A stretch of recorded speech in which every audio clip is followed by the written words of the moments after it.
Honourable Member for Etobicoke North. Thank you, Mr. Speaker, and I'll be sharing my time with the member from Ottawa-Vanier tonight.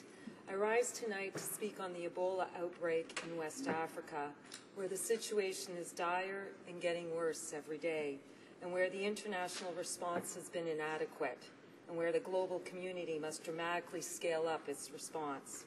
The worst Ebola outbreak in history has hit Guinea, Liberia, Sierra Leone, and reached Nigeria and Senegal. It has been blamed for more than 2,200 deaths. Ebola is spread through direct contact with the bodily fluids of sick patients, making doctors and nurses especially vulnerable to contracting the virus that has no vaccine or approved treatment. Mr. Speaker, without immediate international action, we are facing the potential for a public health crisis that could claim lives on a scale far greater than the current estimates, and set the countries of West Africa back a generation. As U.S. Ambassador Samantha Powers said, quote, "This is a perilous crisis, but one we can contain if the international community comes together to meet it head-on." As a result, she has asked the 193 UN member states to come to a meeting with concrete commitments to tackle the outbreak, especially in hardest-hit Liberia, Sierra Leone, and Guinea. Health practitioners and scientists know how to contain Ebola, and it is important that we must avoid panic and fear. But our collective response to date has not been sufficient. We must tackle Ebola aggressively and in a coordinated manner. Mr. Speaker, very briefly, Ebola virus disease, formerly known as Ebola hemorrhagic fever, is a severe, often fatal illness in humans. Outbreaks have a case fatality rate of up to 90% and have primarily occurred in remote villages in Central and West Africa near tropical rainforests. The virus is transmitted to people from wild animals and spreads in the human population through human-to-human transmission. Fruit bats of a particular family are considered to be the natural host of the Ebola virus. Severely ill patients require intensive supportive care. No license-specific treatment or vaccine is available for use in people or animals. Mr. Speaker, our health critic and I first wrote to the Minister of International Development on August 3, 2014, about Ebola, and asked, among other requests, whether the government would consider providing additional funding to help fight the Ebola outbreak.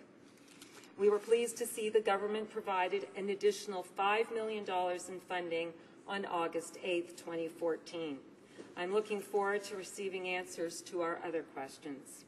Mr. Speaker, the needs on the ground have changed significantly since the beginning of August, and Canada can and should be doing more.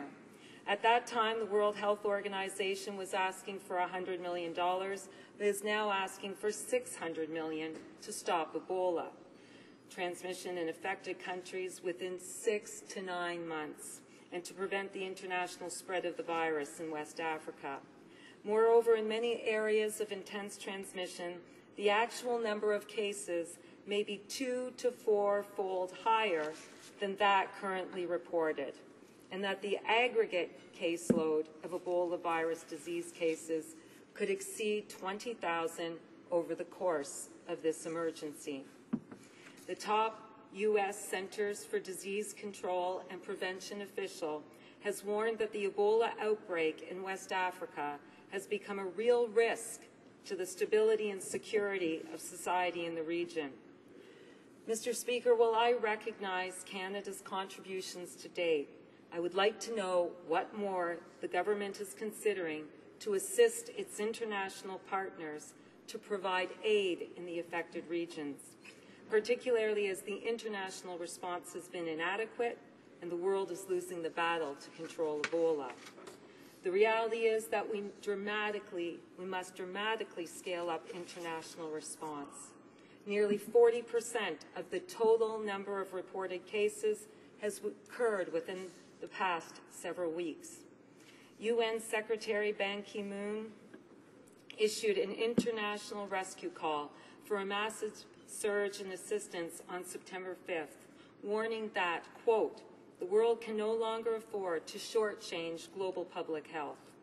Guinea, Liberia, and Sierra Leone need more doctors, nurses, beds, and more equipment. The European Commission and U.S. have given more than $250 million in additional funding. The U.S. has a 26-person disaster response team in place, and the U.S. military has trained 230 armed forces of Liberia personnel on the proper use of personal protective equipment, the safe handling of patients, securing health sites, and escorting humanitarian and medical personnel. The United States has also sent more than 70 disease control experts to West Africa that are providing technical expertise to national public health institutions and agencies to help protect and prevent the spread of the Ebola virus, and have put in place a second Ebola testing laboratory.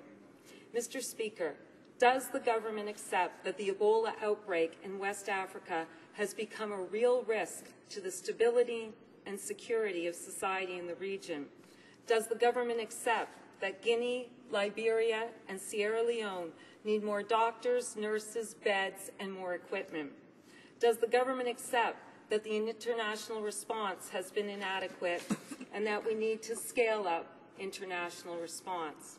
And is the government considering responding to Secretary General Ban Ki-moon's international rescue call and the World Health Organization's request of $600 million? Mr. Speaker, in light of the United Nations international rescue call, will Canada do more to help? Specifically, how is Canada working with other countries, particularly through the Global Health Security Action Group and the Global Health Security Agenda? How is the government working across departments? And what specific departments are involved in each of preparedness, response, and recovery? And what is the lead agency for each? And what specific actions are each of the departments undertaking? What is the government doing to ensure the safety of Canadians traveling to West Africa to undertake humanitarian work, commerce and trade, and safeguard the well-being of those who are there now and in areas where Ebola is spreading? What guidance is being provided to Canadians before they leave, while in areas in which Ebola has been reported? If they think they have symptoms compatible with Ebola, what should they do upon their return to Canada? Mr. Speaker, how specifically was the April 18th funding of $1,285,000 used to address the outbreak? How many specialists and in what disciplines did Canada send to work with the World Health Organization and/or to West Africa to help? How specifically was the August 8th funding of $5 million to address the outbreak spent?